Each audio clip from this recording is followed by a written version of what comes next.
So over here you can see that I have a blank file, and now what I'm going to do is select out the audio track layer right here, go to file and then import out an audio right here. So let me just go around right here and let me just click on sound clip right here, and then I'm going to go around over here onto my downloads where I have my audio.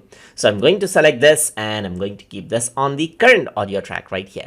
So once I do that, you can see that this is what you see. Let me just go around right here onto track size and make it large right here. You don't really see anything, as you can see. So there is no audio waveform or whatsoever.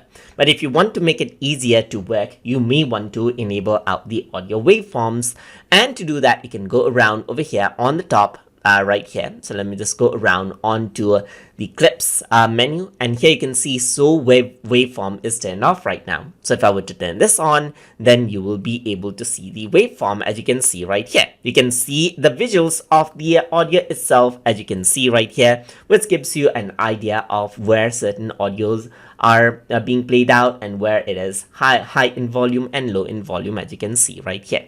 You can also turn off the audio waveform by going around onto the clip itself and by clicking on the show waveform itself, and then you can see that it gets disabled over here again. So that is how you can show and hide waveforms inside of Toon Boom Storyboard Pro. So I hope you guys learned something as always. And as always, please like, comment, share, and subscribe.